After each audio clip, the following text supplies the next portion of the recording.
And we're back with another episode of the Lakers Fast Break podcast. This is Gerald Glassford coming right back at you here from Lakers Fast Break. Pop Culture Cosmos, where we cover the latest news and trends in pop culture each and every week, twice a week, wherever you get your podcasts. I got one coming on the way for the weekend. Not sure when it's going to drop because I've had a couple cancellations, but going to drop one for this weekend, I know, in the near future. But for now, you can go ahead after the show today. Check out the latest Pop Culture Cosmos, where we talk about the shows and movies crossing the world of demons. Talk about Wednesday, season 2. Now they're already showing a trailer for the part 2 of season 2 because now Netflix has to cut everything up in threes. That's a hit. And Weapons scaring up the box office. So go ahead and check it out today, wherever you get your podcasts. Also, as well, don't forget about Joe Soro. He just finished his experiment. That was just on there. He almost talked for 2 hours about the Dodgers and what's going on there. So go ahead and listen to what he has to say right there at the Joe Soro experiment when you get a chance as well. Like and subscribe to his YouTube channel.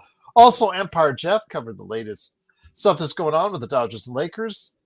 Daniel Barry Sports Highlights. Yo! Also, as well, of course, Alfred Esmond, who's working hard. I had a chance to talk to him during the course of the week. He wants to come back on the show, but he's really got a lot of work right now for his local newspaper.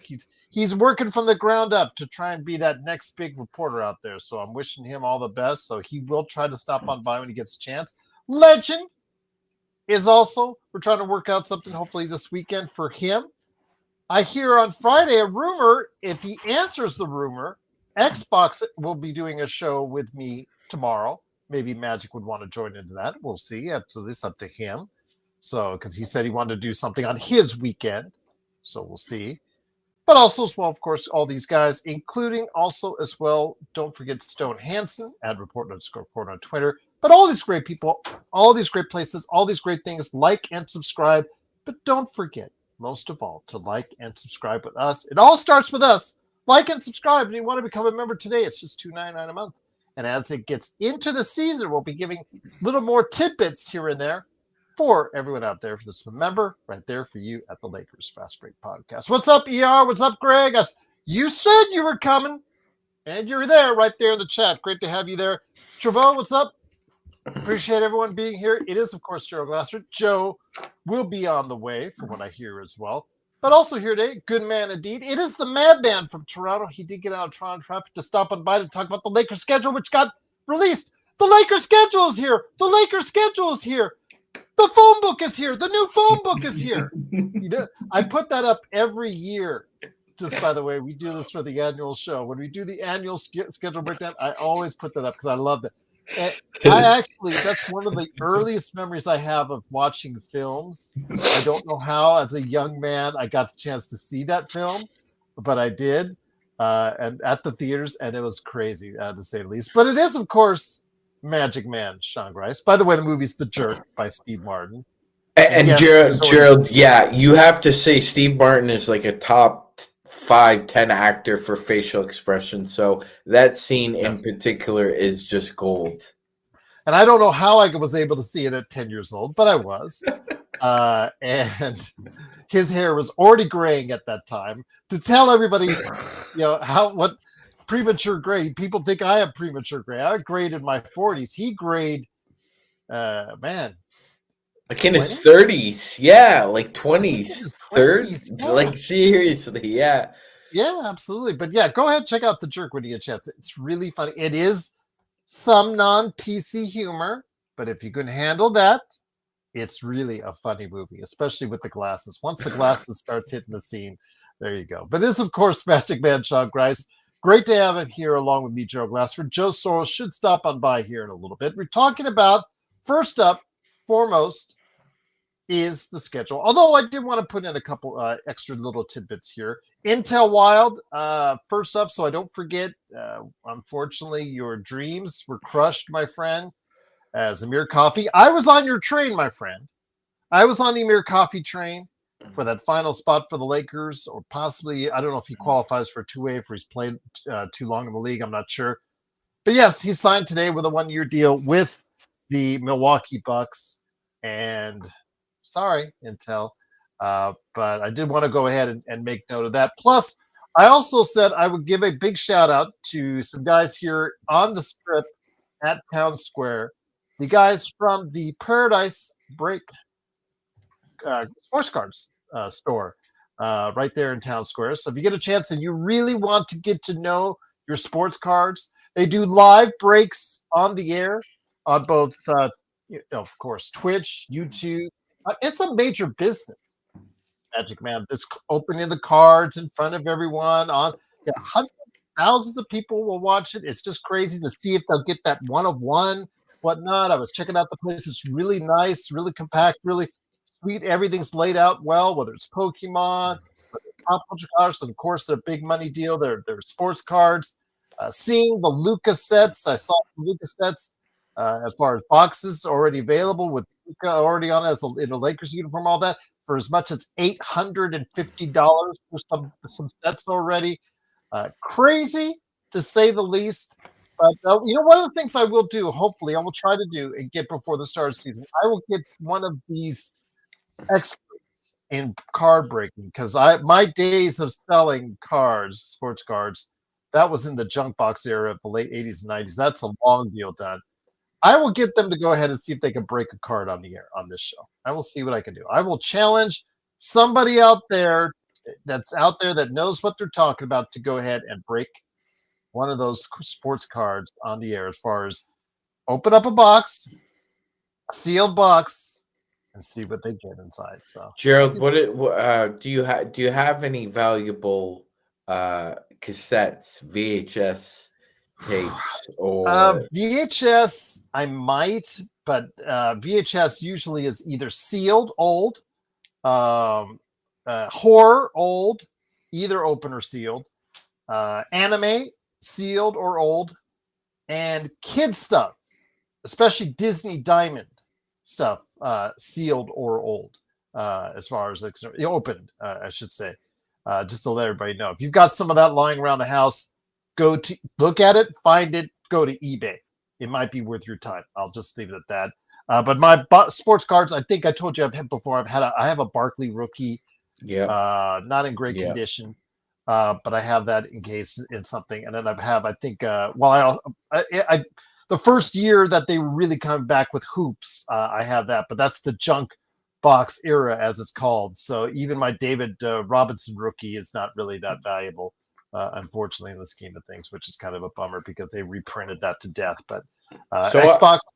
Oh, go ahead, John. Yeah, no, I was gonna say I have two, Gerald. So one is my dad bought a Shaq rookie card, but he's nice. In his LSU uniform. So nice. I'm not sure how that would increase the value or if not, Gerald. But I also have, and I'm gonna give him half of the money if I ever sell it, Gerald. I found a VHS, cassette tape of Nevermind by Nirvana in my cousin Willie's basement, and I still have it. So, and it's unopened. So sealed too. Yeah, that has some value. Absolutely. And I've talked over, of course, on the Pop Culture Cosmos. If you have the right video games, that could be worth hundreds to thousands of dollars as well. Very interesting the way that since the pandemic, a lot of these collectibles, VHS games, albums, cassettes are now a thing back once again in our society. So yeah, all these things are coming back, and go ahead and check it out, and then take time. It's worth taking the time to see if you have something that's valuable in your attic, in your closet, wherever you store all this old stuff, because it can mean hundreds of dollars and possibly as far as that's going. But it is, of course, Magic Man Sean Grice. We've delayed enough. The Lakers schedule is here. The Lakers schedule is here. I feel like going ahead and jumping around like Steve Martin, but I'm not going to do that. I did want to go ahead and make sure everybody knows that, yes, they did release the schedule for the 25-26 season. We'll be going over parts of it on today's show. I'm going to go ahead and put a link for those that are out there in the chat, and then I will drop it. Yeah, VHS tapes, absolutely 805. Cassettes are back. Yes, audio cassettes are back. VHS tapes are back. Got to take a look if you have anime, horror, Disney, or sealed stuff from the 80s, 70s, in and around that time, it could be worth a lot of money, whether it's opened or sealed. But yeah, to go on eBay, quick thing with your phone. You find it, go on your phone, go to eBay. You can see what a relative value is. 100%. In 805, look up recently what a cassette, a sealed cassette of Nevermind by Nirvana is going for right now, because they've just created the price point for it. And there are places you could go outside of eBay to get the relative values. Like, for instance, pricecharting.com does a lot of the collectibles, including video games, or especially video games. Let's start out with there as far as giving the relative value of these certain specific products. Yeah, Back to the Future, maybe. In fact, you know what? Right now, guys, if you can humor me, I'm going to go ahead and help 805 out. Yeah, Gerald, help 805 out. Yeah, Back I to can the talk about Future VHS. Let's see what it goes for right now. Okay, that's even sealed. It's been produced too much. Unless you have a Back to the Future trilogy set, because that's worth about 60, I think, sealed. So 60 to 100 sealed, it looks like. But if it's been opened, probably about 15 to 25 you could get for it if it's in good condition. So that is probably because it's a commercial hit. There was so many mass produced. So Halloween. Now let's look at Halloween Magic. Now we may be talking. Well, first, I don't understand why the horror movies are really into it. I see listings on eBay for anywhere from $15 to $50. That's what I'm seeing too. Yeah. So yeah, there you go. Obscure stuff as well. If you think it's obscure, give it a shot. It's worth your time. Nothing sealed. Yeah, even if it's open right there, it still has some value on it. So yeah, it does. Check it out, man. Check it out, 805. If you think it's worth your time, there you go. eBay indeed. But it is, of course, the Lakers fast break. He's got Pulp Fiction, Casino, Empire Strike, but nothing sealed. I'm going to say, let me go ahead and look up Nightmare. One more for you. One more, Nightmare on Elm Street. I say, I'd have to say Empire Strikes Back would have to be sealed. So to get any value, Nightmare on Elm Street VHS. That starts around 20 and goes up to 100. If you have the whole set, it is 200, just to let you know. And you could bundle them too, 805. You could bundle the Halloween and the Nightmare on Elm Street together. Greg, we don't know yet if it's soon or not for Rob. Again, we were on our last show, we were speculating on Rob Pelinka and Genie being out sooner rather than later, based on what happened in Boston, where they sped up the timeline by 2.5 years.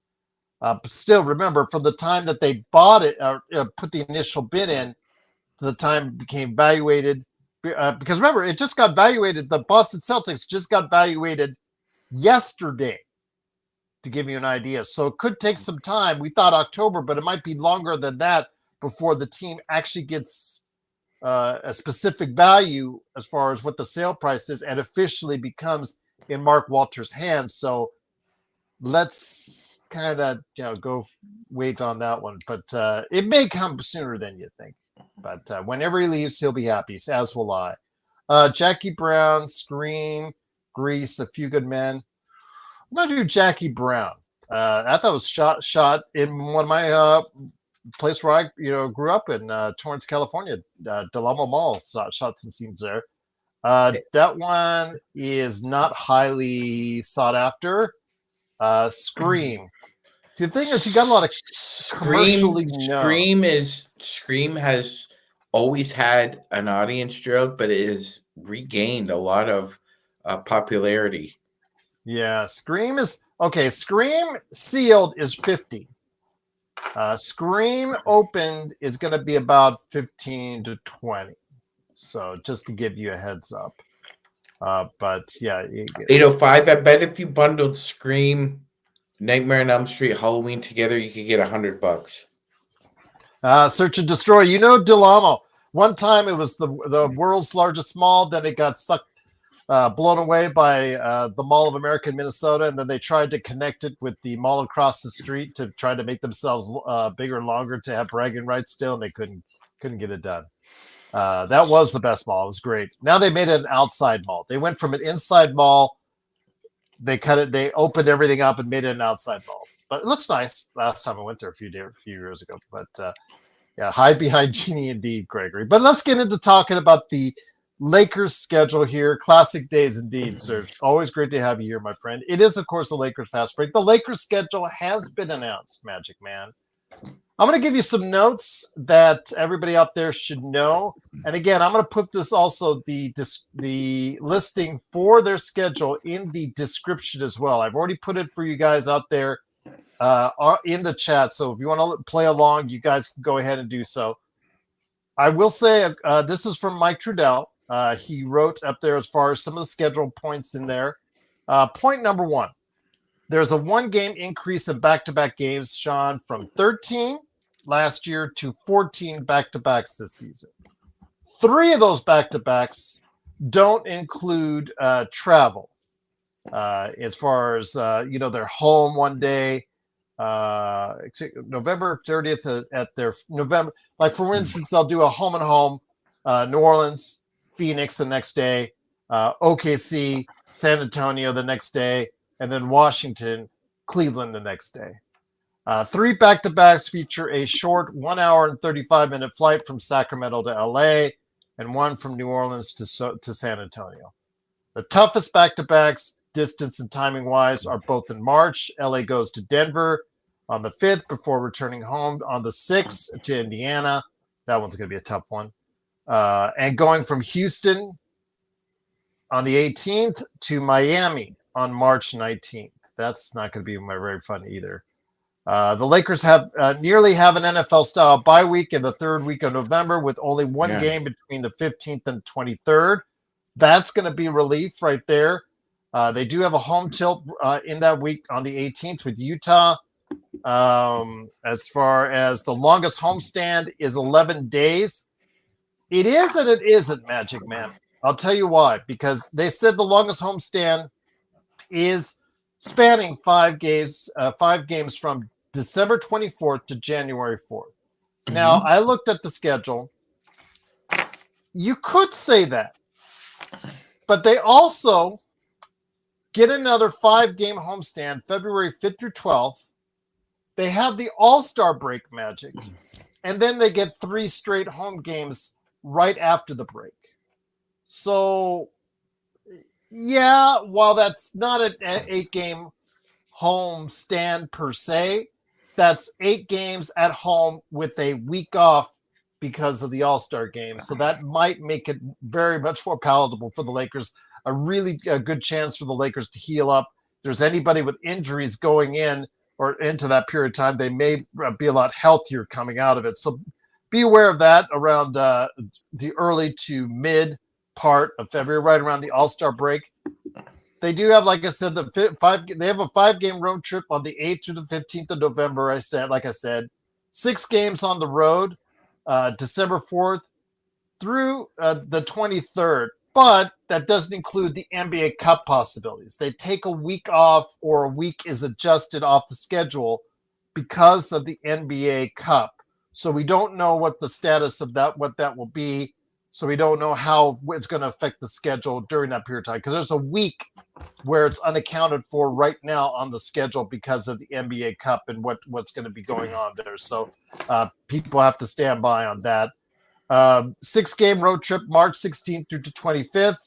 The longest road trip is technically 15 days, according to Mike Trudell, spanning 8 games. Like I said, January 20th to the February 3rd. But the second game is, which on the 22nd of January, is at the Clippers, meaning LA will be home on the 21st and leave for Dallas on the 23rd.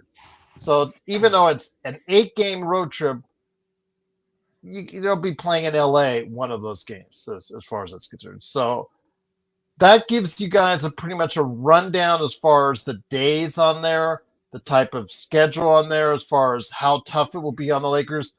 They'll fly about 43,000 miles. They're going to be down 1,000 miles from what they were last year. The fresh meter means you didn't play the day before your opponent did. Tired means the opposite, and even both teams either did or did not play the day before. LA is -1 this season from a rest standpoint after being +1 last year and -5 2 years ago. Now, the Lakers play 48% of their games on the weekend, including 8 on Friday and 9 on Sunday. So with all that I threw at you, we're not even talking the TV schedule yet because that's going to come in a little bit. Your thought? Yes, Search, I do remember Old Town Mall. I loved going to Old Town Mall, but for you and I, that was a long time ago. Yes, I did do. Yes, I indeed do remember Old Town Mall. Good memories, good times with my dad there. But let me ask you, getting back to the schedule, my friend, with all that in place, what are your thoughts on the schedule? We'll get into the specifics on who they play on some of these road trips primarily, because that's very intriguing to me. Your thoughts as far as just from a travel standpoint for the Lakers this season? Yeah, honestly, at a first glance, Gerald, I didn't see a huge imbalance. It wasn't as if the schedule was tilted one way or the other as far as rest versus non-rest. I understand the quandary with maybe adding one more back-to-back look. You're bringing one TV partner in, and another one's leaving. So, and they want to maximize as much ad revenue as possible. And who better than the Los Angeles Lakers with Luka Doncic and LeBron James? You're going to milk that for all it's worth, Gerald. You're tipping the cow over, and every last ounce of milk you could get from that duo, you're going to get. And you know what? That means we suffer with more back-to-backs. We do. And speaking of which, before again we get into specifics on some road trips and some, we can do some also homestands as well that are important, which we think the Lakers will gain or lose some ground this coming season, however you want to see it. The season, as far as it plays out for you guys out there, all right, if you guys are not re-upped with Amazon Prime Video, you better do it soon because here we go. And also, you guys have to worry about Peacock now. The WWE is going away from Peacock right around just before WrestleMania. But guess what's coming in there this season? Yes, that's right. So Monday, NBA games nationally televised will be on Peacock. Tuesday, it will be on NBC and Peacock. Wednesday, ESPN. Friday, Sean, ESPN and Prime Video. After football ends, Thursday will be on Prime Video. Saturday will be ABC, ESPN, and Prime Video for games. And then Sunday will be ABC, ESPN, and NBC. So you will get a ton of games on the NBA this season. Hopefully that will bring better fortunes on TV revenue, my friend. I hope so, Gerald. I hope so. And Mr. James, if you have a brand new Mike Tyson Punch-Out game still in the package, you need to find a locker at a bank and put that in there immediately, sir. I'm gonna look up for you right now. Yeah, that's on the NES, I believe. So that is sealed. So if you have that right now, that's about oh wow. Okay, you need to get that rated. Actually, take it out of there, get it rated, because I see Mike Tyson sealed. Oh no, those are complete in box. They're not even sealed. If you have one sealed, you could get it maybe over $1,000. Because I'm seeing just complete in box, Mike Tyson Punch-Outs as high as $500-600, and graded ones as high as $1,000 on eBay right now. Yeah, So, and they're not saying sealed either. So yeah, Joe. As far as the revenue is concerned, this year with the TV partners, like you said, they're basically they're forcing the hand of the consumer here of NBA basketball. You want to watch the NBA? Well, you're gonna have to buy Amazon Prime, and you're gonna have to get Peacock, and you're gonna have to call your cable subscriber and see if they can provide some of the games. It's going to be a runaround again. That being said, it is what it is. We all love basketball, so we decided that got to bite the bullet here, so to speak. That being said, not my cup of tea, Gerald, but here we go. I did want to mention before we go continue. If you go to price charting, I'm going to give you this one right here, Trevone. It is listed for if it is actually sealed, Mike Tyson's Punch Out. It is worth $1,400, and then graded could be as worth as much as $9,000.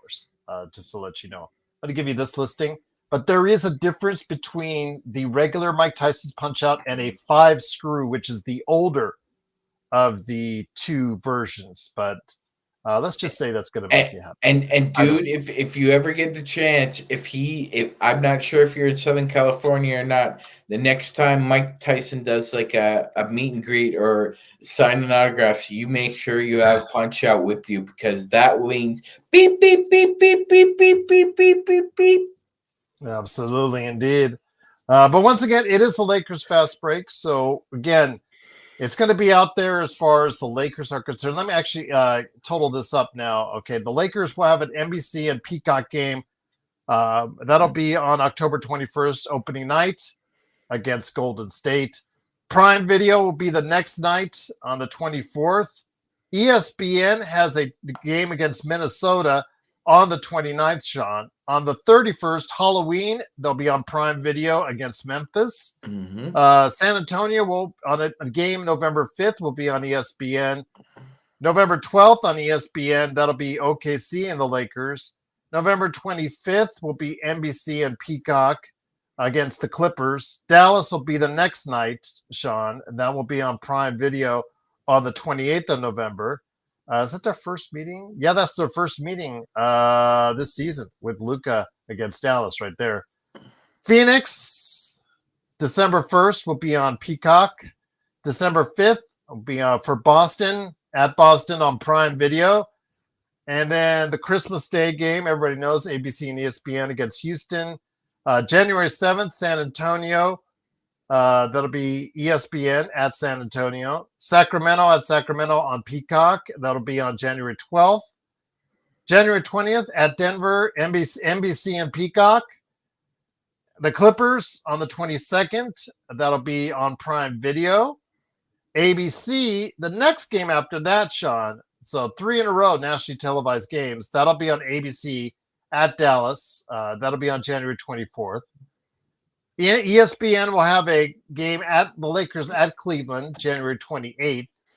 At New York, of course, MSG versus LeBron. That's got to be on NBC and Peacock on February 1st. The 5th against Philadelphia of February. That's going to be on Prime Video. 2 days later, February 7th, it'll be another Golden State Lakers game on ABC. February 9th against OKC. That'll be on Peacock. The 12th will be Prime Video of February for Dallas again. The Clippers again on the 20th, Sean. So that's a lot of days for the Lakers on national TV. That's ESPN. And we're only in February right now. 22nd of February at home against Boston and on NBC and Peacock. And 28th February, last day of February, ABC against Golden State. Denver, they'll be on the road at Denver on March the 5th on Prime Video. March 8th versus New York, they'll be at home on March 8th on ABC. March the 10th, 2 days later, Sean, at home against Minnesota on NBC. March 14th, Denver at home on ABC. They have 3 more here coming up right back to back. Then Houston. Both games at Houston will be nationally televised. On March the 16th, It'll be on Peacock. March the 18th, it'll be on ESPN. Then the Lakers get a break nationally till the end of the month. Right around the beginning of the month of April 2nd at OKC on Prime Video, at Dallas on the 5th, NBC and Peacock, and the final nationally televised game for now, Sean, for now, always subject to change, April 9th at Golden State on Amazon Prime. There you go. Could be.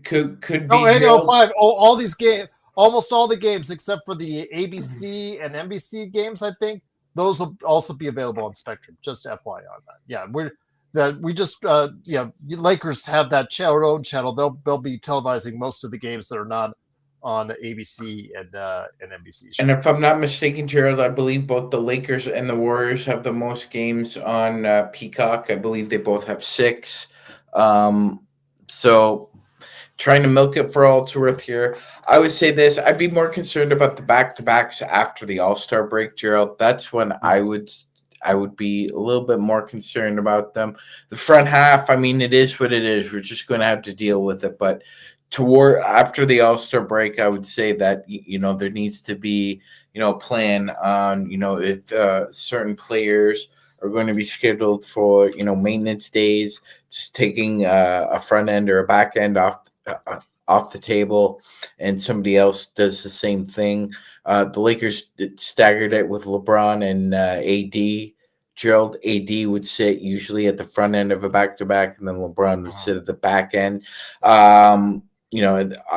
Luka's had soft tissue injury concerns, Gerald. So if there's anything possibly lingering or that could be an issue, it wouldn't shock me at all if the Lakers mandated the same thing. Luka sits on one end of a back-to-back, LeBron sits on the other. 805, I would not use the Pawn Stars. It's more for a show. Those guys, I don't think they would give him the best price. I think they would haggle. They get you in a place of, you're just happy to be on the show. So sometimes they get you on their negotiating. I would probably recommend either doing it yourself on various platforms, because it's not just eBay. There are several now online auction houses where you can do it if you want, or you can send it into an auction house. There are auction houses, online auction houses that are especially that some of the big names in auction houses also have online that have video game auctions on a constant basis as well, if you do not want to go through it. But remember, you have to pay the commissions for them as well. But if you've got a Mike Tyson sealed, especially if it's a 5-screw, which is the oldest one version of that, chunk of change, my friend. A chunk of change indeed. But once again, it is the Lakers Fast Break. So I was just trying to go over, hopefully you guys realize that if you're on the verge of committing to Peacock or re-upping your Amazon Prime, I'm hoping what I said as far as how many games the Lakers will be on there. Yes, a lot of these games will also be on Spectrum. But if you don't have Spectrum, if you're not in LA like me and don't have Spectrum, or you're not getting NBA League Pass, which is another thing, Magic Man, I don't know how much NBA League Pass will or will not be affected.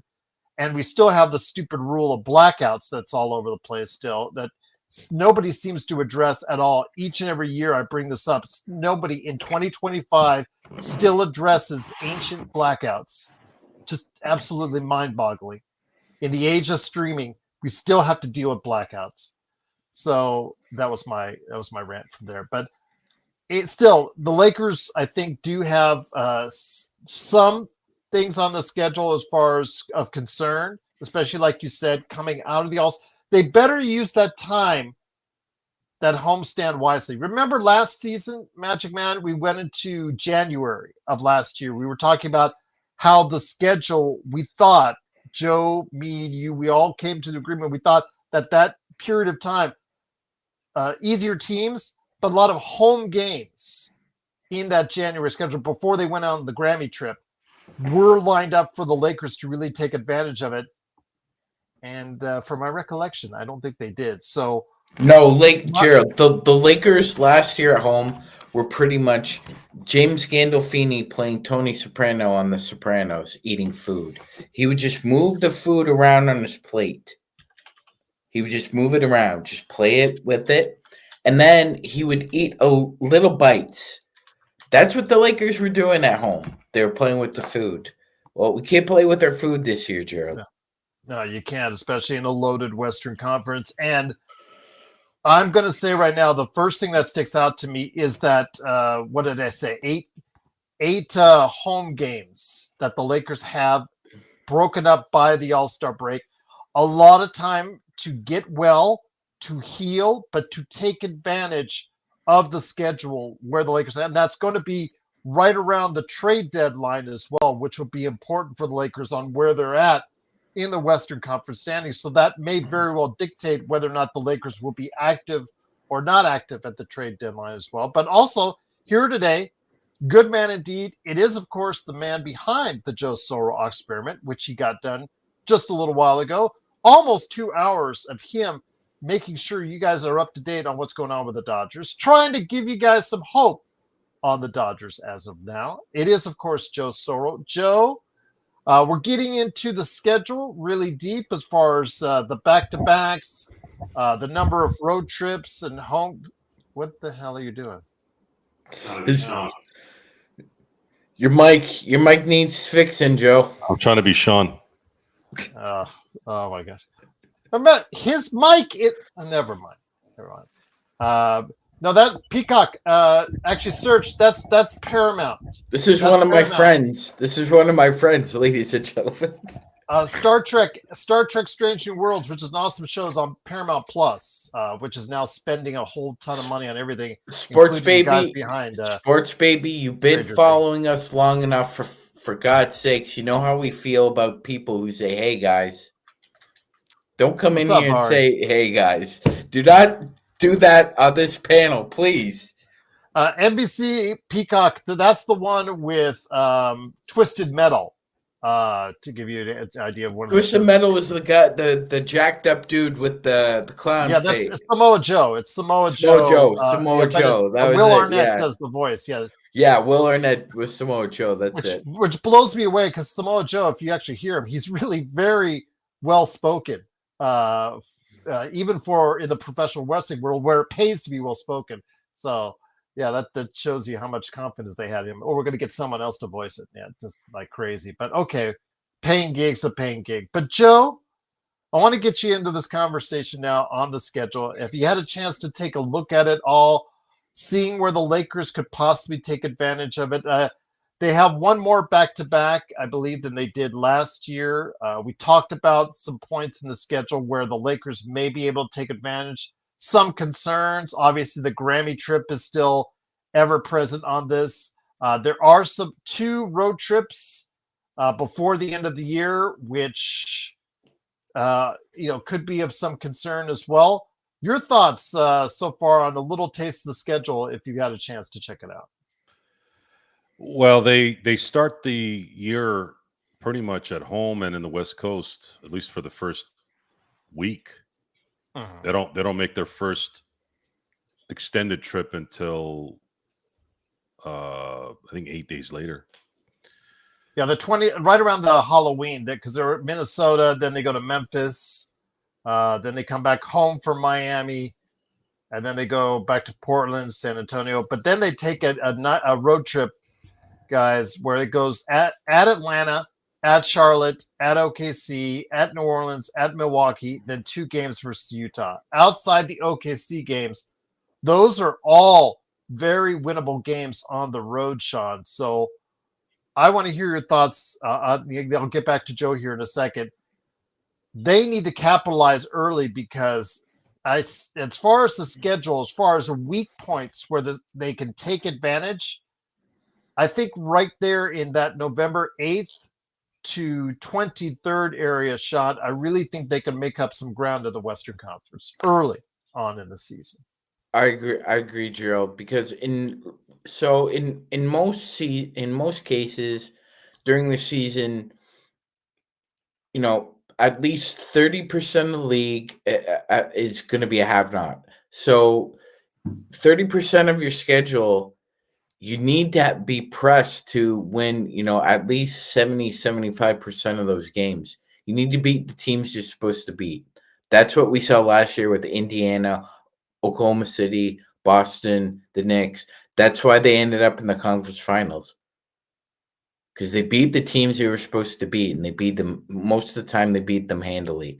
That being said, this season's a little different, Gerald. I'm with you. They need to be road warriors at least for the first 6-7 weeks, and create some separation there. Because last year we found out, Gerald, that when you win a lot of those head-to-head matchups, if you end up tied at the end of the regular season, you end up with a higher seed. So we understand we understand that now. We also understand that winning the Pacific Division again is also a big tiebreaker. So all these factors impact the season. And I would suggest that, like you said, they start off like road warriors with the attitude that got to take advantage of it right now, because after the All-Star break is when the back-to-backs come and the heavy hitters start rolling by. Once again, it is the Lakers Fast Break. It is Magic Man Sean Grice, along with me, Gerald Glassford, and Joe Sorrell. Thank you so much for listening. Truly appreciate it. Make sure you like and subscribe. Joe, after that, there's another trip in December where they go to Toronto, Boston, Philly, and then there's the uncertainty with that NBA Cup you and I love oh so much, somewhere between the 8th and the 17th of December. That could mean possibly if the Lakers do well again, that they have to go to Vegas and play an additional game, which I'm not in love with, even though it is here in Vegas. And then after that, you could take advantage again because Utah on the road at LA and at Phoenix. I mean, December, it is a lot of road games, Joe, but they could line themselves again with a little bit easier schedule in December with some very winnable games. If you're going to have a heavy road schedule, it's best to have it early so that you're fresh. But it's going to be hard to gauge what's best for this team when they actually did well last year in getting a 3rd seed, but it didn't matter in the end. We got to see how this team plays. I'm going to be curious to see how JJ manages LeBron's minutes.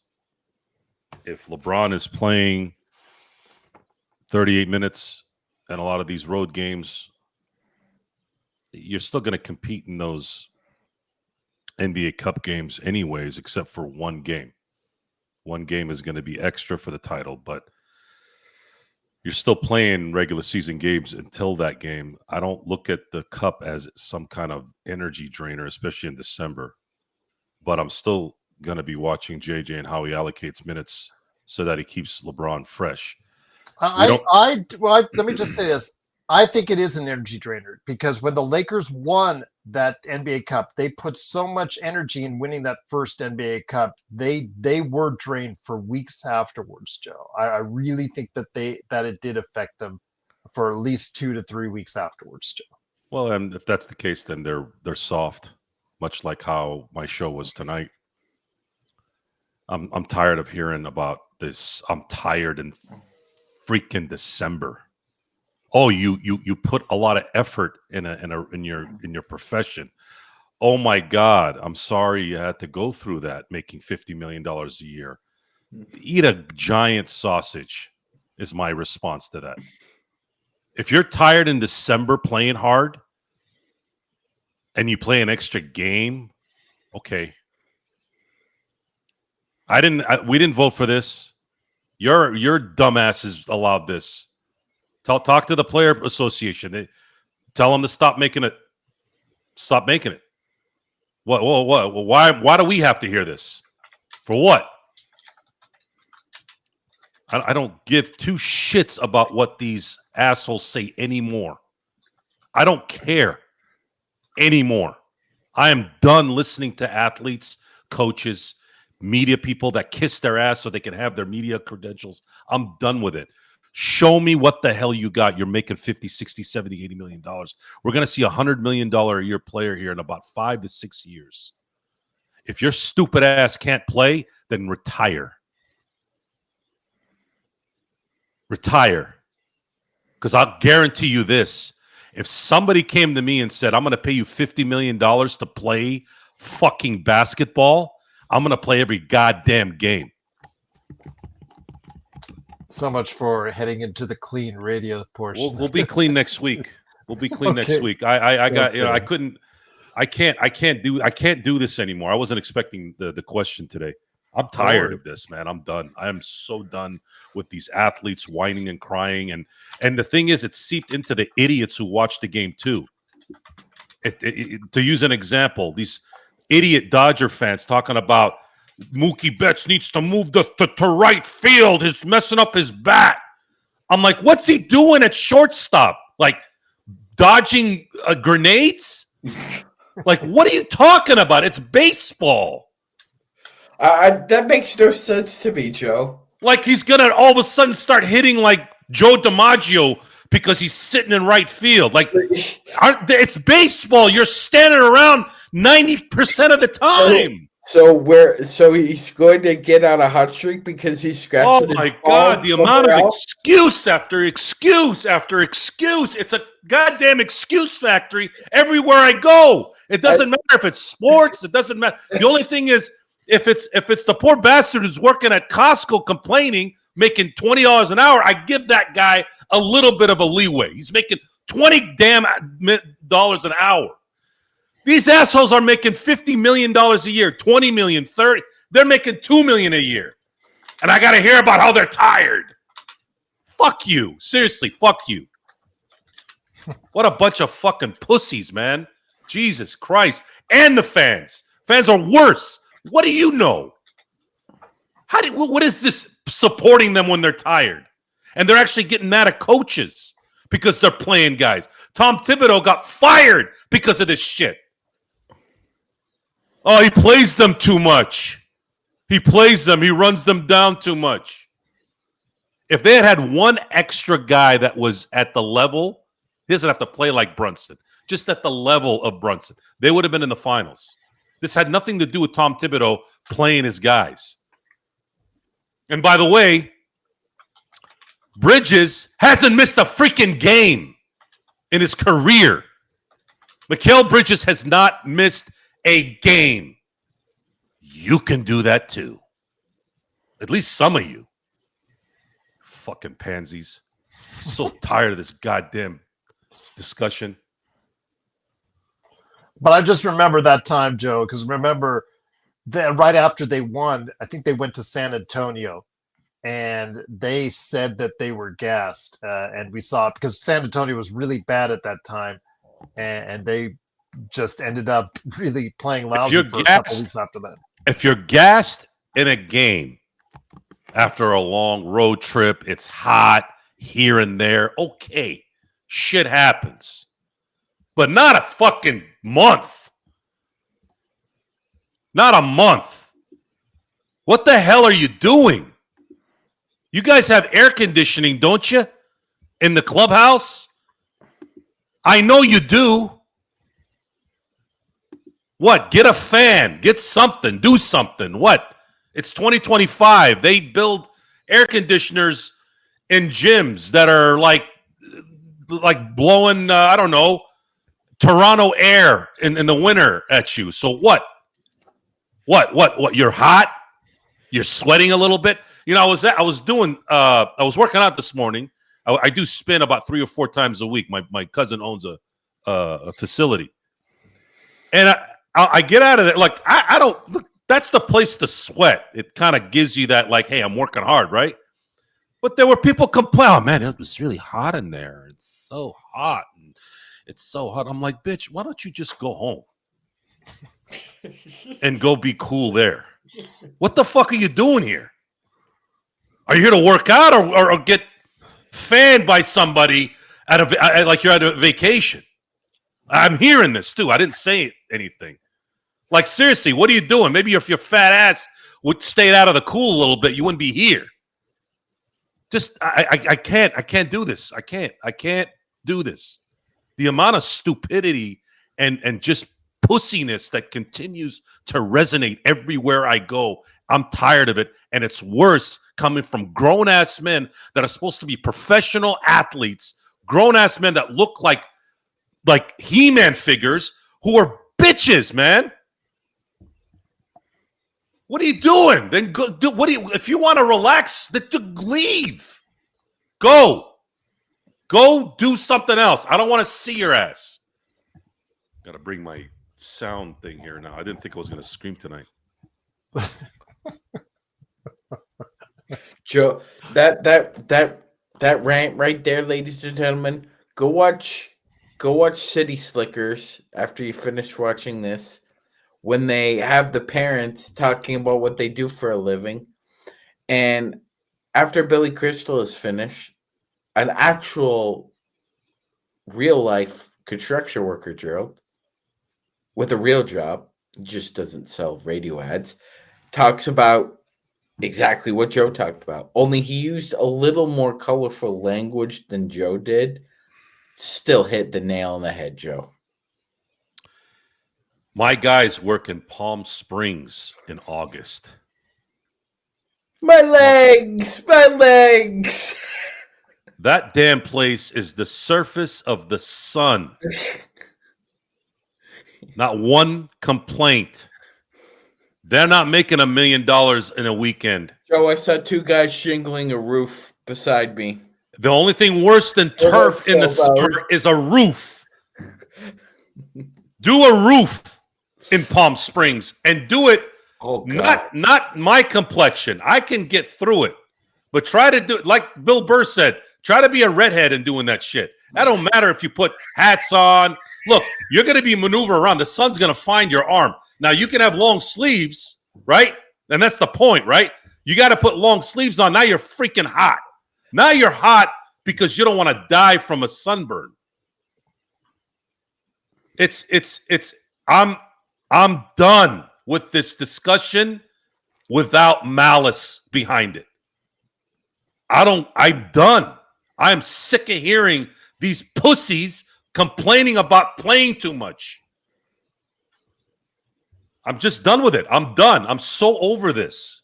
If you can't play, especially baseball, for God's sakes, if you can't play, then you should just go. But then it's not going to happen. These assholes cater to these bums because they're talented, and they're never going to get away from it.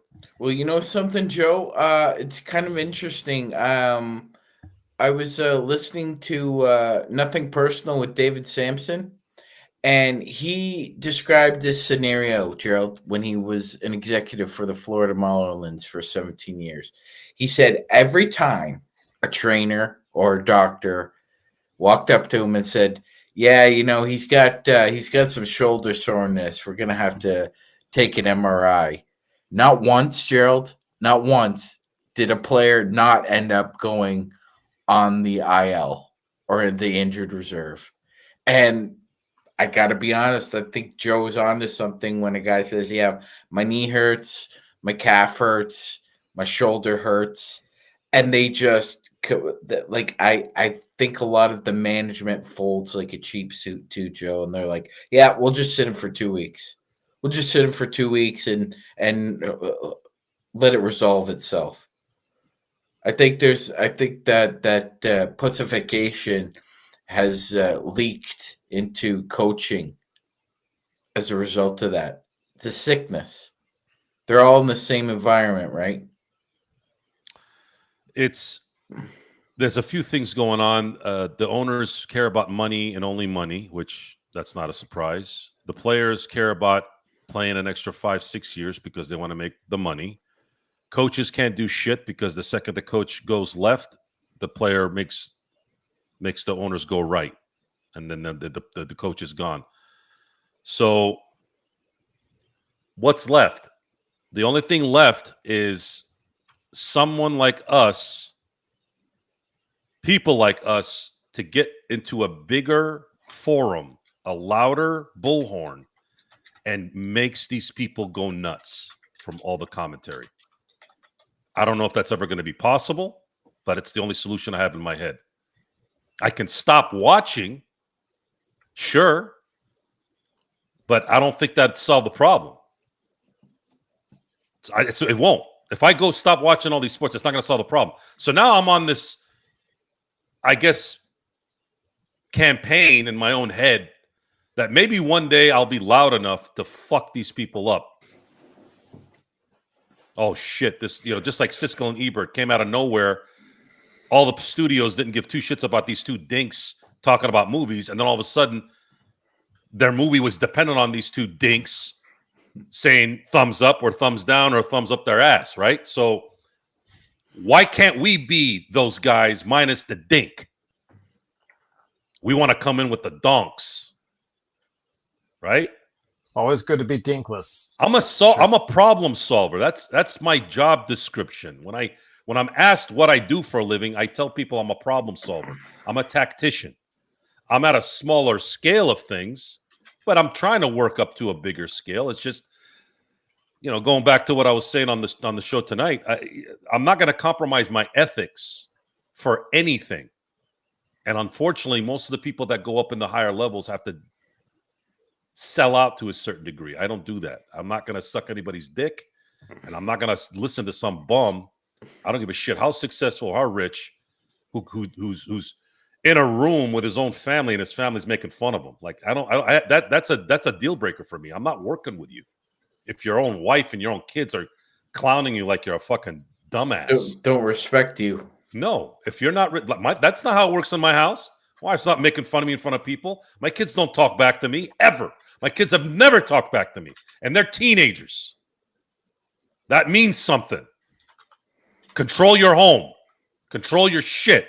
You can't control your shit. How the hell are you going to control shit outside? Why? Because you got money? Because you got a little bit of good timing and you got in on something early? I don't give a shit.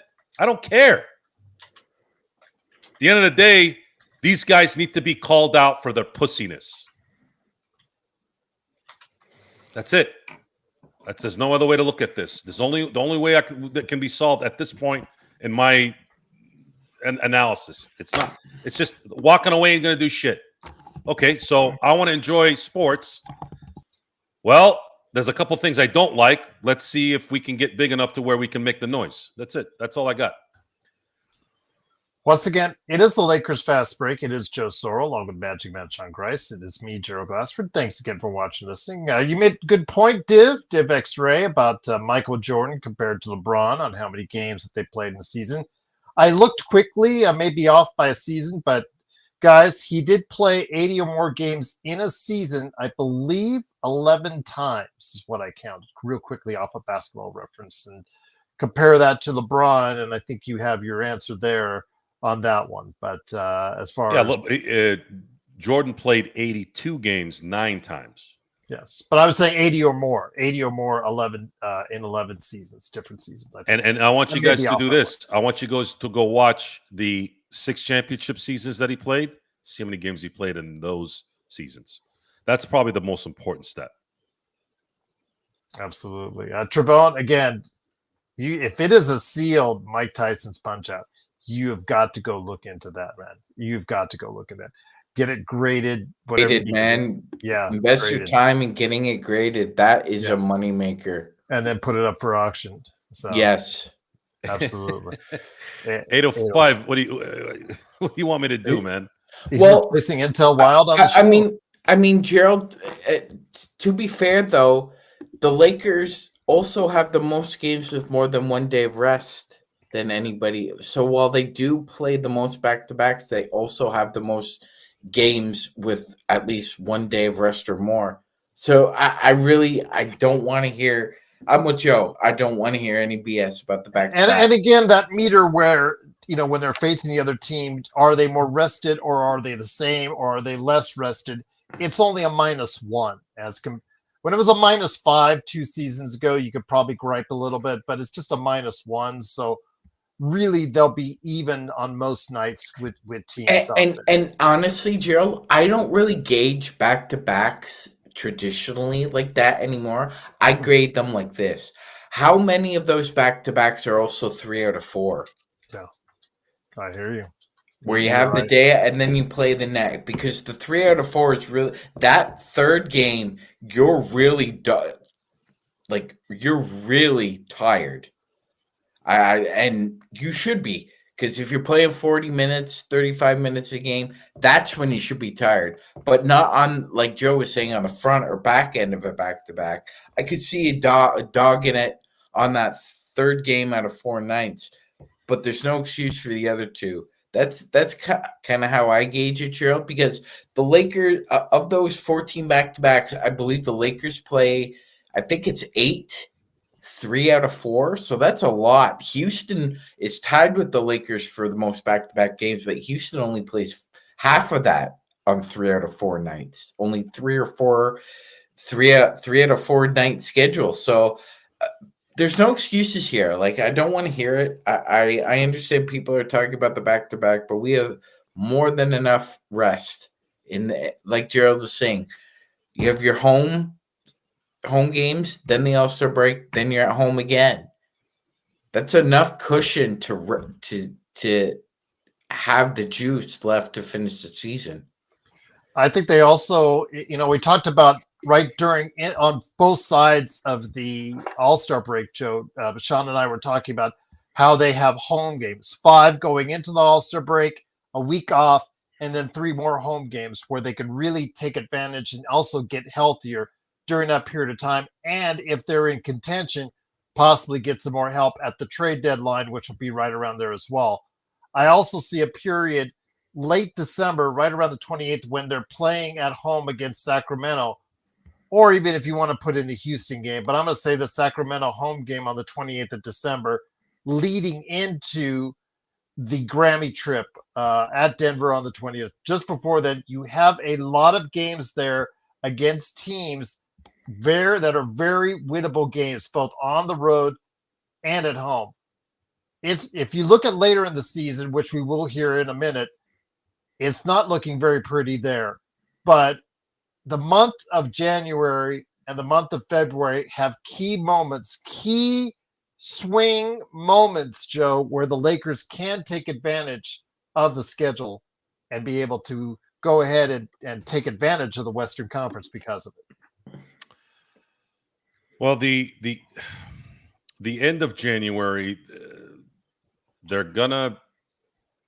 Once they go on that Grammy trip, that's a different story. But before that, they have some very winnable games during that period of time to start the new year. In the end, it's the same schedule every year, just depends on when. Now, the one thing I do like, because I hate the South run. I hate the South. I'm not a fan. The Lakers, no matter how good or how bad they are, they're always horrible in the South. They are getting rid of the Atlanta trip and Charlotte trip early. I think it's the first few weeks. So I like that. I like that they won't have to deal with going to Atlanta, Orlando, Miami. I like that, because usually that's spelled 2 out of 3 losses at least every time they take that trip. And you all know the Bobcat thing back in the day when they were the Bobcats. I don't know what the hell it was with that damn team, but the Lakers always seemed to just not play well against them. Even when they won, it was like a struggle. Looking at the schedule, I was able to sit and look at it a little bit, but I haven't really gone through I haven't gone through it like we usually do, because I just didn't have time today. But it's not a bad schedule. And the back-to-back games, like you said, the fact that they're going to be at home for 3 of them, that's a huge plus. So I don't really count that as an issue. I don't count those back-to-backs as an issue when they're at home, because they're already at home. Yeah, they're playing back-to-back, and they were good. They played well the second half of the back-to-back all year last year. And they're going to have a better team this year based on paper, based on no one getting injured. So I don't see any issues with them possibly playing out the schedule well, but at the same time, you can argue that Houston's gotten better. I don't think you're going to really argue that. They did. The The only thing that can collapse that is Durant, which is not out of the question either. Durant is one of the biggest poontang pies in the NBA and has been for a while. So, I mean, if I was a coach, if I was a player, I'd get under that guy's skin so easily, and he'd be tapped out at that point, right? I mean, that's at least how I would do it. If Durant played in the '90s, he would have been barbecued, eaten, and shitted out all in one day. As great as he is, he's one of the most weak mental players I've ever seen. That's that great fit in terms of he wouldn't have lasted, Joe, with his body type. Yeah, he is an absolute daisy mentally. So you can't really go all in on Houston. And remember this, because I've said it before. The only time Durant came through when it mattered was when he was playing with Steph, Clay, and Draymond in their primes. He needs to come through when he's the guy. And this is because Durant is that great. This is not about the Tracy McGrady's or the AIs. To me, Durant has surpassed AI and Tracy McGrady twofold. Now it's time. Can you go over the hump on your own and not turn into a daisy? The Denver Nuggets have Jokic, and we know that they were injury riddled, and they got a little bit better, at least physically, because Michael Porter Jr. is a walking infirmary. So they got better, brought in some talent, brought him some grit. Now, if Jamal Murray can stay healthy, Aaron Gordon not tap out at the end like he did, and again, it's not anything his fault, it's just how it worked out. And then, of course, Jokic plays like Jokic. That could be a problem there. They're just a couple. I mean, there are a couple of runs in the late in the second half, set game sevens the last 2 years of possibly winning titles. That they're close. They're still close. Who else? Golden State. What are they going to do? I'm not worried about Golden State. You have Oklahoma City, which is the cream of the crop at this point. Is this going to be a matter of are they going to embrace being a potential dynasty? Or are they going to? There's always the potential in the West that a team that finished in the play-in or the lottery steps up. There's always that instant. Happened with Memphis, happened with the Spurs, happened with the Thunder. Search, I'm curious. Why do you think he's not higher than AI? Mike, would love to talk to you again, brother. Would love to talk to you again. Yeah, I've lined it up because September, I am dedicating a great portion of September to team previews again across the NBA. So I'm going to get Mike Anguilano again. He was just a great part of what we did. I'd love to have him on each and every time. Legend. We're going to get all these great people that you have seen before from the past and new specialists as well, and reach out to get some new voices in here as well. So the month of September will be dedicated to a lot of it anyways, to team previews, but it will also have a ton of Lakers shows in there as well. But getting back to you, Magic Man, I want to go ahead. If you want to take a look at the latter part of the schedule, I was talking about the parts of the schedule where during the course of the year, the Lakers should take advantage, because later in the year, in March, especially late March, especially early April, it's not looking as pretty. Starting with March, about mid-March, when you have back-to-back games in Houston. Now, it's over 3 days, but it's still back-to-back games in Houston as part of that 2, 3, 4, 5, 6 game road trip there, which includes games at Miami, which could be still a playoff team, Magic Man. Orlando, which is expected to be a top 4 team in the East. Detroit, which I also could think could be a top 4 team in the East. Indiana, which even though they've of course, Halliburton and Turner gone and for this season, Indiana could still surprise some people out there. So that's going to be tough. And then at the end of the month, Magic Man, in March, you have home versus Cleveland. Then 2 days later or 3 days later, you go on the road at Oklahoma City. 3 days later after that, on the road at Dallas, who still might have Kyrie back by that time. Then you come back home 2 days later and you host OKC. Then you go on the road 2 days later and you go on the road against Golden State. So before you have some hopefully cupcake wins to end the season at Phoenix and Utah, they sure didn't make it easy during the mid-March to late March and early April. No, they did not, Gerald. And it appears again that the Lakers are going to have to, like we were talking about, win early. So when games like this are vitally important, that you're not dropping 3 out of 4. Yeah. And you're not losing 4 out of 5. That you can maintain pace with other teams in the West, because, like we said, it gets real. 2 games against Oklahoma City, 2 games against Houston. Going to Dallas is never easy. I don't care if we do have Luka or not. Going to Dallas is not easy. A tough road game against the Warriors. And look, the last 2 games, Gerald, we know it could mean something. They could mean nothing. But you don't know what kind of effort you're going to get out of the Phoenix Suns or Utah Jazz. Hopefully by then we'll have a secure spot already, locked up by then, Magic Man, coming out for the Golden State. But again, we don't know how it could play itself out. It could play itself out till the last day like it did this past season. Joe, again, I know again it overall it doesn't look like that much more of a big deal than it is compared to last season. But that ending, like I described, starting in mid-March, where you play 2 in Houston, that is crucial right there.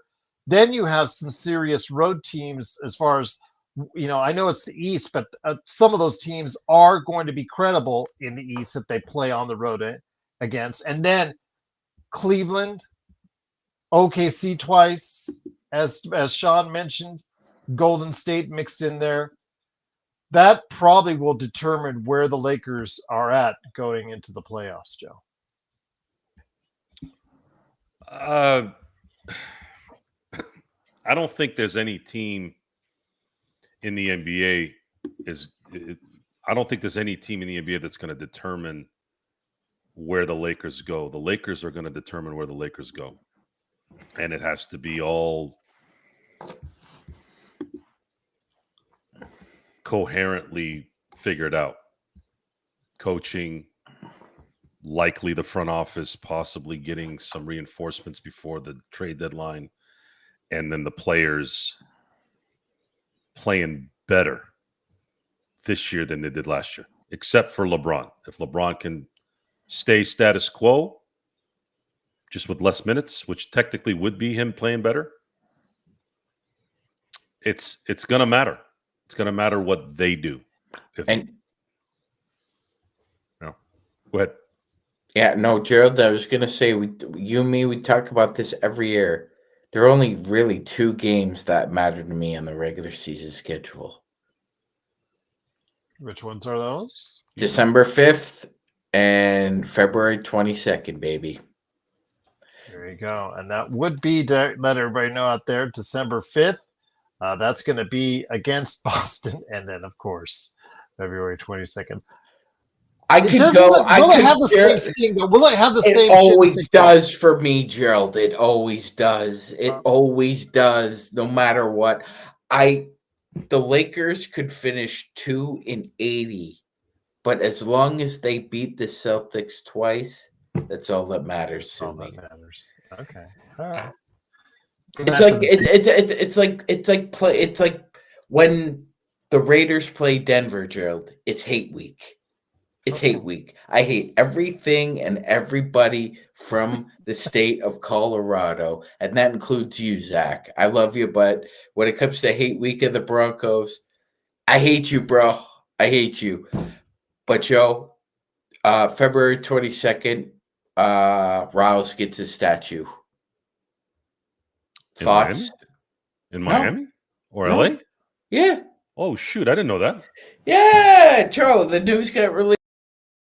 If you Gerald, what are you doing? Gerald. There we go. Gerald. I didn't do anything. I didn't know Pat Riley was going to get a statue at He's getting a statue February Yes. 22nd, Joe. Yes. February 22nd. We got to win that game, brother. Yes. Okay. I'm very impressed. I am very impressed. And now that means Phil Jackson's going to have a statue soon. Yes. So what is So let's get into this. Okay, everybody. Let's honor Pat right now. Pat Riley is going to get a schedule on February 22nd. Joe, Sean, Joe, you just heard the news. Sean, you and I heard the news earlier today. February 22nd, they obviously intended for the day that Boston does. I'm sure he wanted it. Like, yes. We're gonna do the statue. Do it that day. That's a Riles request. No, I didn't, Sports Baby. Actually, according to Joe and I were still live. Magic Man was front, but again, the internet froze. Let's just say the internet gremlins are there. But be that as it may, it's unfortunate. It's unfortunate that the Kobe statue has him doing this. That should have been Pat Riley. There's a really good picture of Pat Riley in his Armani suit, everything tailored to the till, and him putting up the offensive call from the sideline. That would have been the perfect stance. Kobe should have had the legs in from the back dunk statue. And as far as Phil Jackson, I think Phil Jackson might end up having the best statue when it's all said and done, because no one looks like Phil Jackson. The shoulders, you can't screw that up. I think the only guy that looked like Phil to a degree was Kevin McHale with the shoulders. So I think in the end, when Phil gets his statue, it's gonna look like Phil. Watch. The best statue, by the way, at the crypt is actually Elgin Baylor. Well, JY has a good question, though. Does Riley getting a statue rectify the friction between the Buss family and Jerry West? Righting a wrong? No, it doesn't right a wrong. No. It doesn't right a wrong. No, it doesn't. This should have happened a long time ago. In my opinion, that should have happened a long time ago. It's very petty. Even a Phil Jackson statue should have happened a long time ago. I don't know why they delayed it. I don't know why they continue to delay it. I'm finally glad that they are going to be doing it, but why they continue to persist on just letting these things, dragging these things out. Give them their statue that they were doing. Pat Riley stopped working for this organization decades ago. You could have done it at any point in time. So there's plenty of space there. I've been there multiple times. There's plenty of space for statues. You've got 3 Kobe statues there, and well deserved. Okay, and there's a ton of other statues there as well. So it's going on Star Plaza. Does he go beside Chick, or does he go beside Magic, Gerald? Well, if memory serves, Chick is like off to the right. If you were to step right there on the corner, there's all the statues there, and then Chick is a little bit off to the right because he's got the desk. Yes, the desk. He's got the desk. That's fine. You can put it off to the side there if you want. If you're going to, it looks like they're going to extend it. Is what they're going to do is extend it down the street as far as the statues are concerned. Whether they give, whoever else you want to put in there after Phil, whoever else you want to put in there, Powell, sorry, cover your ears, Joe, LeBron, or whoever is that they're going to go ahead and do eventually as a statue down there. I think they're going to extend it out, Luca. Whoever they're going to extend it out, they're going to extend it down that street, Magic Man, because it's almost getting too bunched up a little bit in that area where all the statues are now. If they add one, or if they put Pat Riley right in that mix, it just gets a little bit too much. So they've got to start spacing it out down that street. Well, Gerald, I agree. It should have happened decades ago, because Pat is the only Laker to win a title as a player and a head coach. He should have gotten a statue a long time ago. So I'm glad it's happening now. And Gerald, I agree with you. I also think it's kind of petty that the Bus family planned this after they sold the franchise. Yeah. Just so going out the door, good tidings, good vibes for everybody. Even though we kind of crapped on him for years after he left. Now, maybe he hadn't accepted and they've offered over the years. We don't know for 100%. Yeah, we don't. Sure. We don't. You're right. I We don't don't. think I don't think their disconnect was fire and brimstone. Like with West. Yeah, No. I think what it was is there was a lot of talk that the voice started getting low, and the early loss after having a phenomenal season to Phoenix in that playoff in '90.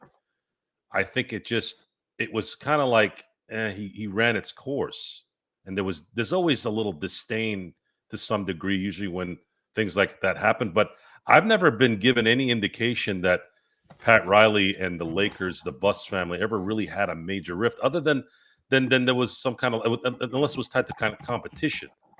But even then, I just never. Pat Riley always showed up to James Worthy, Kareem Abdul-Jabbar, Magic's statue, or any kind of honoring of anything. I just don't. It's not even close to what happened with Jerry West. Even Phil Jackson had a worse exit in '04 with the Bus family than they had a exit with Riley. And coaches getting statues are not the norm. Maybe in college football, that's kind of like the first place my brain goes to when I think about statues of coaches. It's always the Nick Sabans and the Bear Bryants, and at the time Joe Paterno. I don't know if that thing is still at Happy Valley, but you don't see this very often. You don't see a pro team usually put a statue of a head coach. Green Bay is the only one I think of right away in pro sports. So I just think it's funny that it's happening, and then now the Alabama Crimson Tide erected the Bear Bryant statue. He'd be the first one. So Bear Bryant, yes. Nick Saban, yes. Again, Joe Paterno, I don't know if it's still there. You have, I don't know, does Florida State have Bobby Bowden?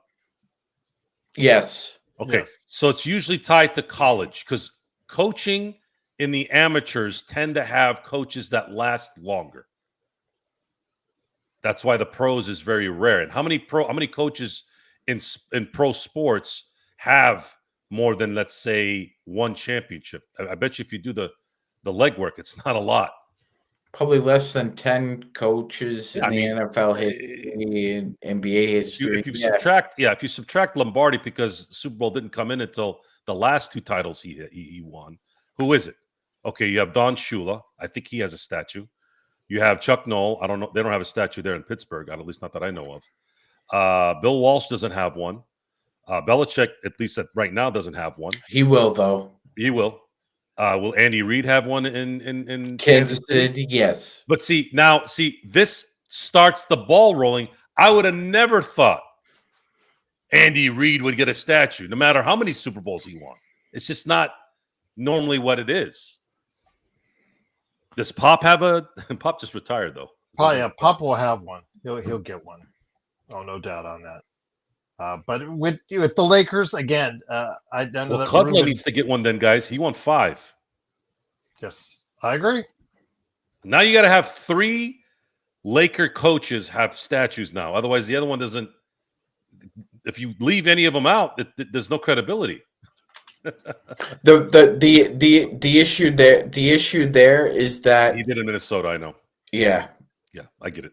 That one they have an excuse. Well, let's not be nice. Let's sleep in dogs lie. Hold on, let's sleep Gerald. in dogs lie. No. Okay. Yeah. Please, let's not be the Sacramento Kings and have Oscar Robertson's jersey.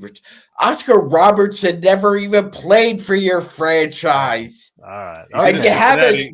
you have his number up there like he was a Sacramento King at one point.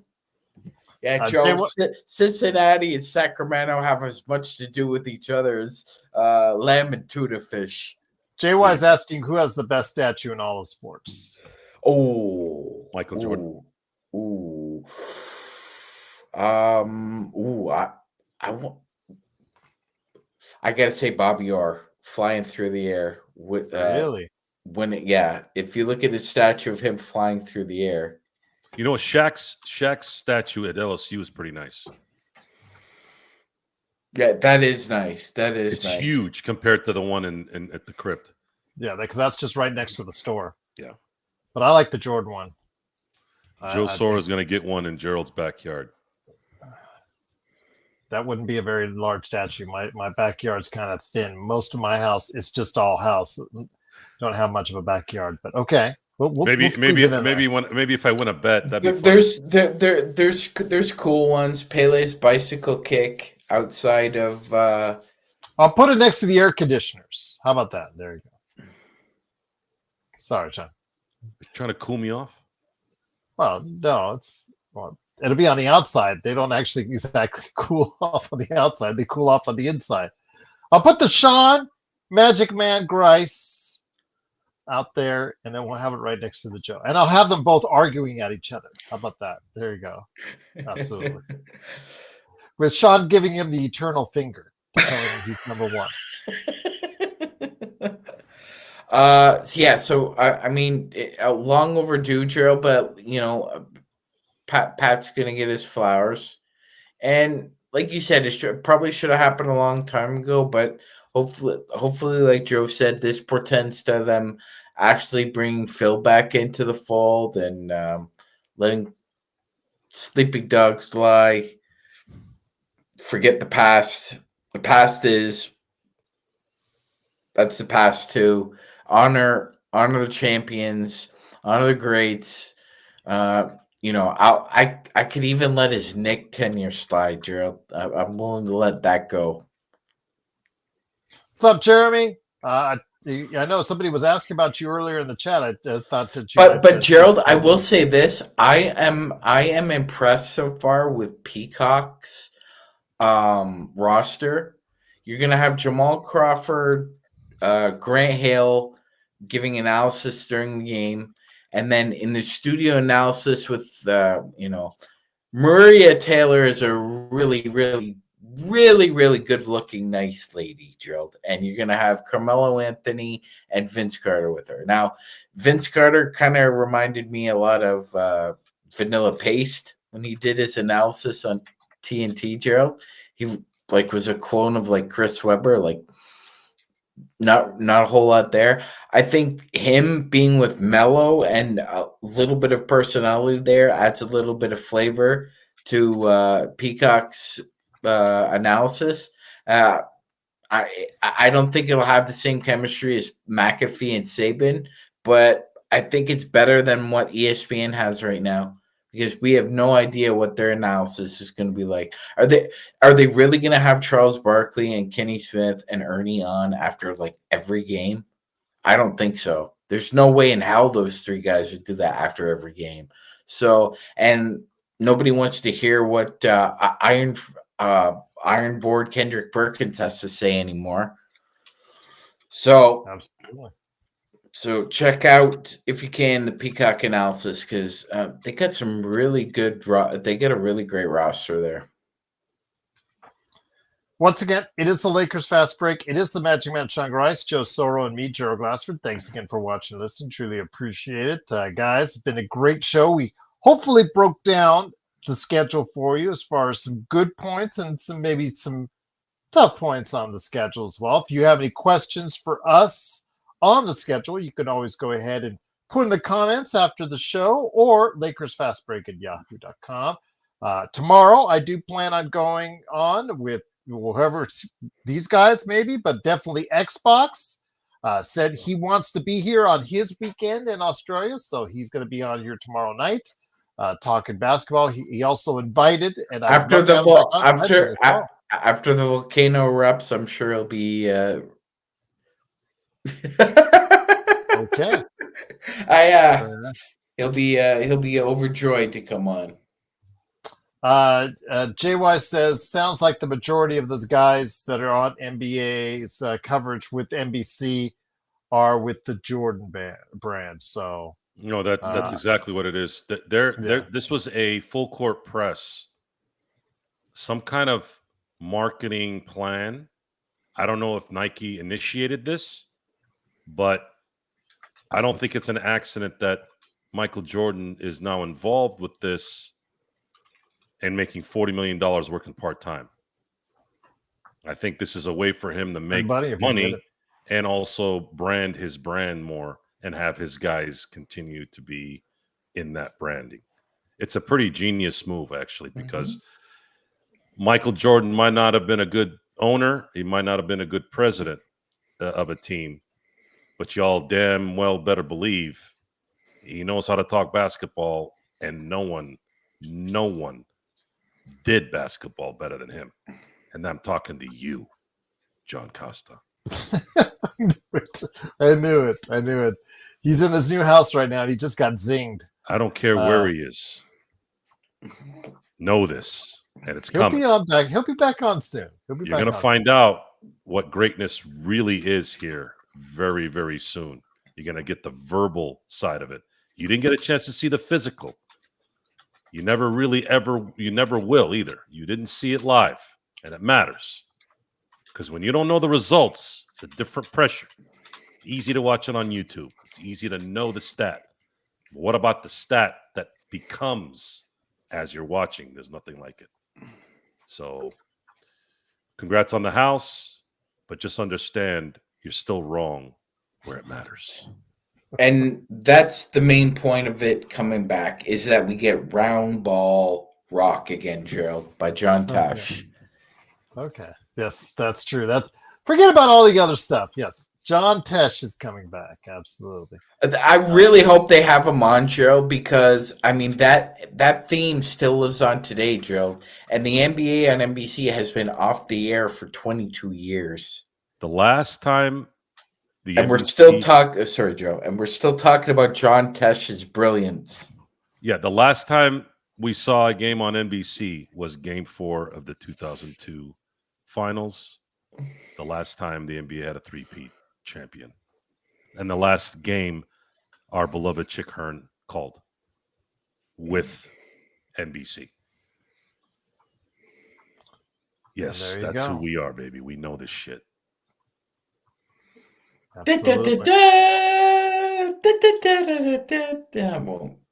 won't butcher it. Good for you, Denny. Keep up the good work. Keep it up.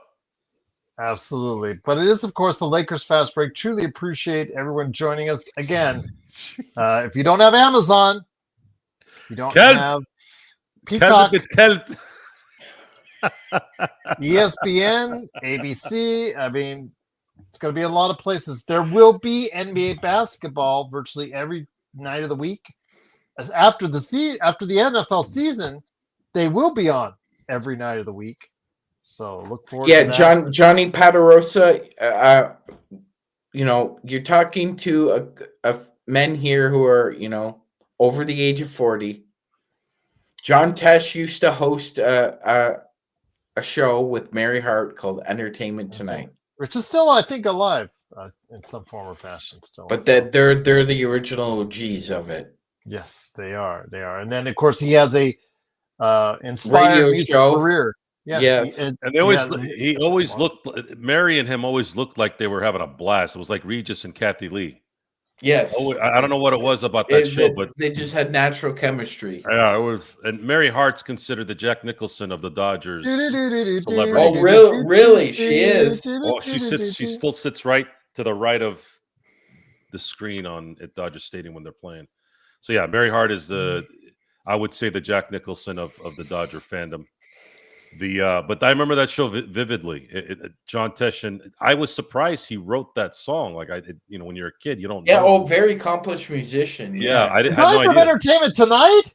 He did that, and it's like, he did that. And then Greg Kinnear did Talk Soup, right? Yes. And then he did As Good as It Gets, which is one of the greatest films ever made. And I'm like, man, this guy's a good actor. I didn't know he's like that.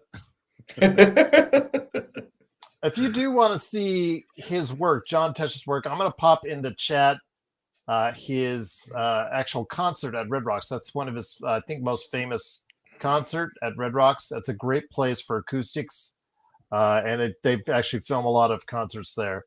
So go ahead and check it out if you want to get your John Tesh in before the NBA season begins. What subscriptions do I have? Well, I have Amazon, of course. Who doesn't here in the States? Netflix. We're going to have to see about Paramount upping them because they now have got the UFC. And then as these guys giggle, as far as I'm concerned, I do not have that. That's Vari. You're not on my good side, my friend. Not on my good side. You're not on my good side. We might be a little bit harsher. I might be a little bit harsher on Indiana because of what you just did, my friend. Because I'm not even reading what he said to you. I'm reading something else. Yeah, you know what, Vari, you better be careful because Gerald could rustle up the children of the corn. Keep my eye on you. Mordecai. Keep my eye on you, Vari. Keep my eye. Just saying. No, all's good, Vari. No, just no worries. It's a good one out there. But Gerald will send that 10-year-old that can read people's minds to you, Vari. Happy thoughts. Happy thoughts indeed. But it is, of course, the Lakers fast break. Jeremy, I don't know if I wanted to. Yeah, that's now we're getting a little bit too specific there in the chat. I don't want to know everybody's love life. That's okay. It's okay. No, we don't. Yeah. No. Yeah. TMI. Yeah, TMI indeed. It's a little too much for me right there. But I'm wishing all of you guys well in the course of your love lives. I'm wishing you all TMI, but don't DMY. Yes.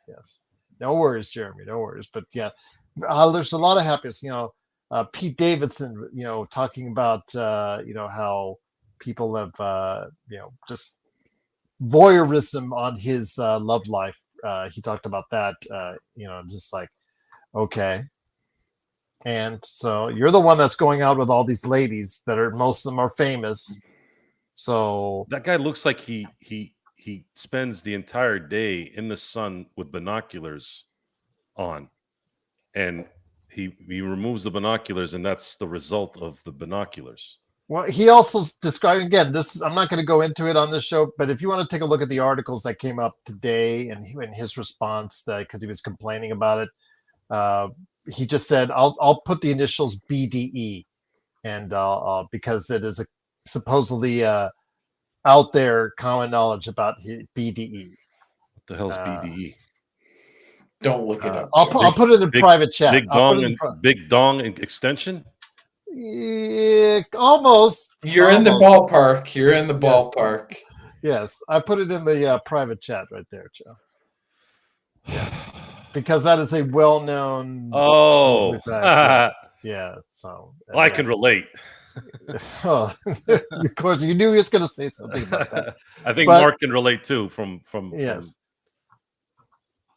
yes, something like that. Yes, that is correct. Yes, it is in there. But Alan, what's up, my friend? Great to have you here. We're just about ready to close up shop, but I did want to mention again. Oh, he dated Kardashian, didn't he?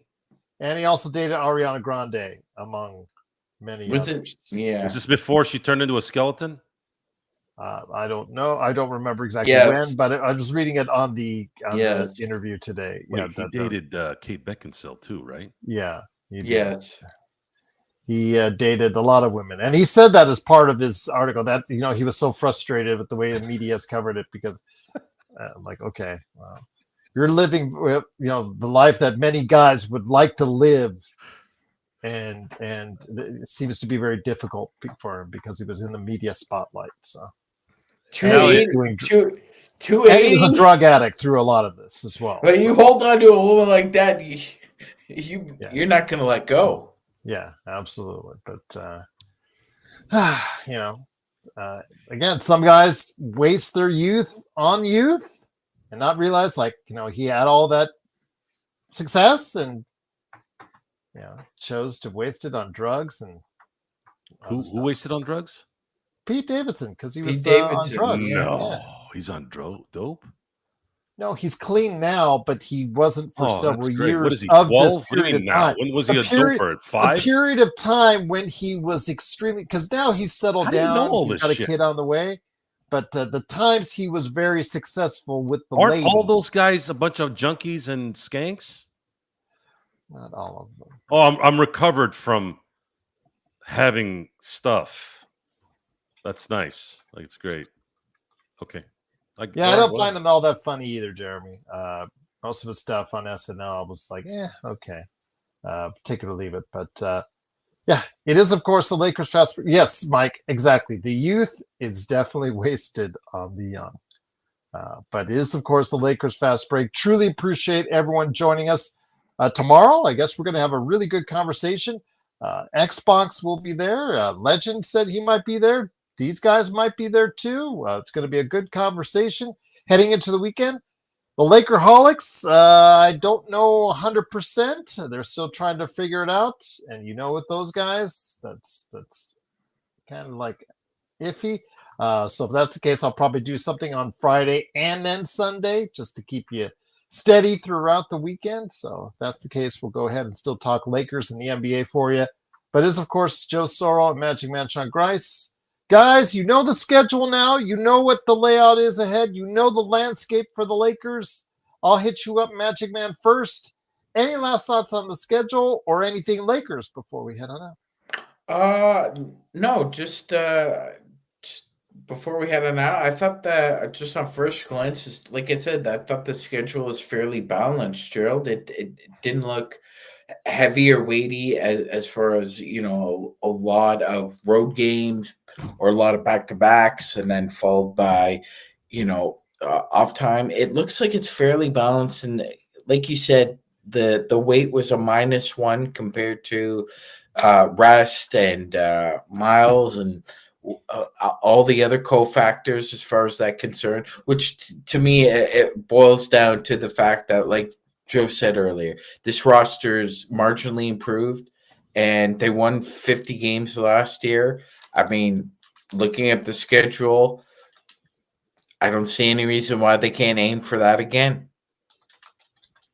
Joe, any last thoughts on the schedule before we head on out? All I can say before you come on is that the Lakers need to take advantage when the schedule dictates it, especially in a loaded Western. Take advantage of the home heavy first week or so. Try to win 4 out of 5 there and get the ball rolling nice and early, so that if you do hit a dead spot, and you will, that it's not as catastrophic. Absolutely, and take advantage. Vari, shut your mouth. Shut your mouth. He just said go Dodgers. He said go Clippers. Oh, well. Vari. But it is, of course, the Lakers Fast Break. Truly appreciate you joining us. We'll be back tomorrow for more great conversation heading into your weekend. It'll be already Xbox's weekend, but he is coming on the show. Hopefully, I'll have some more people on with us. We'll be talking the NBA, including the Golden State situation and more, and possibly could Josh Giddey be going to Golden State as well? That's something Xbox wants to discuss. Magic Man, anything else? Happy birthday, Irvin Magic Johnson. Yes, absolutely. I knew his birthday was coming up soon. Yes, absolutely. All the best to Magic Man. Actually, somebody texted me a photo of him just walking across the street. He looked good. He looked really good. Yeah. It was a recent photo, too. So, yeah, it's like, wow, still looking good at early or mid 60s now. He's 66 today, Drew. Wow. 66. Dang, I am old. Gonna leave it on a cliffhanger like that. I think Magic's gonna last till 90. That'd be awesome. He's still a great humanitarian, a great part of our culture, a great part of our sports world, and absolutely just integral figure in parts. His statue is awesome. If you've been able to check it out as well. So, Porzingis is going into the MMA world. That is not a joke. Look up Kristaps Porzingis MMA. He said when he retires, he is going to become an MMA fighter. Huh? I'm not kidding. Look it up. How the hell is he going to last in a fight? He can barely He run. said he's saving up his money for training for an MMA. I don't care what he's saving up. How is this guy going to last in the ring or in the octagon? Telling you what he's an MMA. Sprains an ankle. junkie. He sprains an ankle scratching it. Yeah. Tingus Pingus, indeed. He'll be in there. Mixed martial arts is more damaging than boxing to a body because the body is involved. I mean, all James Johnson did was kickboxing. He didn't even get into MMA. So And he's a 7th degree black belt, if I'm not mistaken. So, yeah, again, Chris Stapps, go back to Latavia, wherever the hell you're from, and relax. Don't do that. Don't do it. I'm not kidding. Yeah, he Seriously, that is the dumbest thing. That's the dumbest. And I've been talking Dodgers all day, so you know how much dumb shit I've been having to say today about them. This is the dumbest thing I've heard today. If I'm his family or his agent or just maybe someone that knows him, like, what do you mean you're going to go into MMA? No, don't do that. If you do that, you're an idiot. And I'm going to sit there, and as soon as you get your ass whooped, breaking your ankle running around the octagon, I'm going to be right there again to tell you what an idiot you were. Yeah, don't do that, Porzingis. If this somehow gets to your hut or whatever the hell you're at, don't do it. Do not do it. Go hang out with Jokic and raise horses or some shit.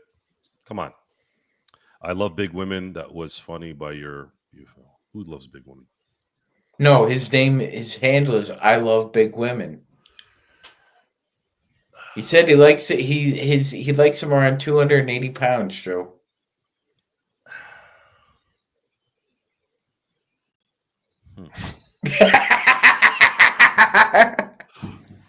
Oh, this could really go south really quickly.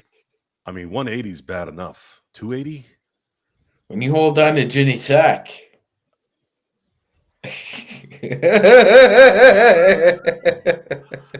Okay. On that note, it is, of course, the Lakers fast break. Yes, Kristaps Porzingis. Look it up. He wants to pursue an MMA career after he retires. He said it, not us. But it is, of course, the Lakers fast break. It is Magic Man Chuck Rice and Joe Soro along with me, Joe Glassford. Please like and subscribe. Get your latest notifications today from all of us here at the Lakers Fast Break.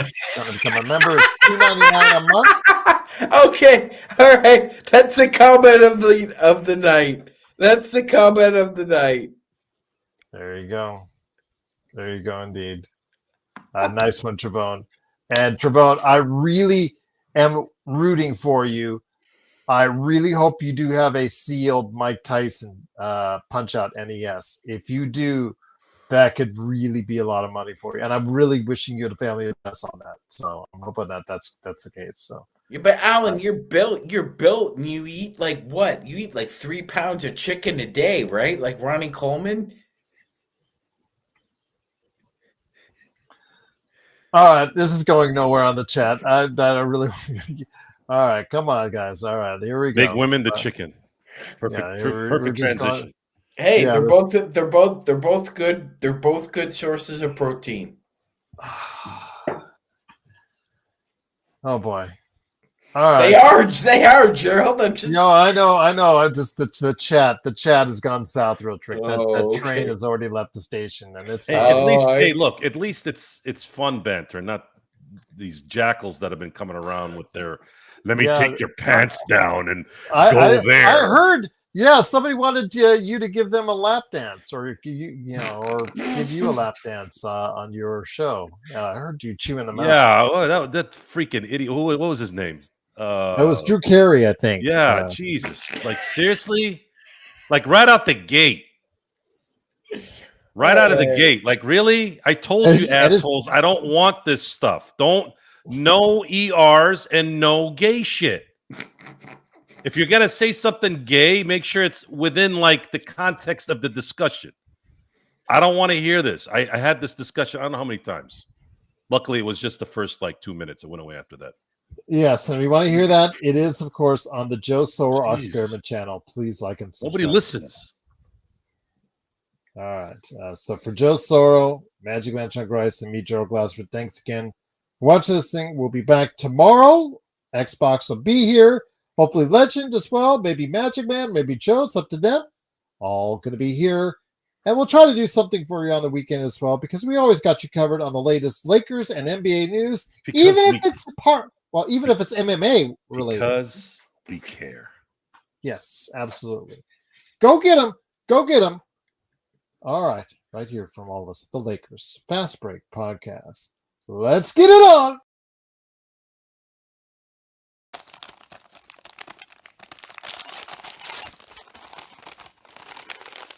Johnny, that's a funny bit. And again, context. That's fine. No, I never would ever do anything like that. Not even as a wingman, sorry. Plumbing wouldn't work if that was the case.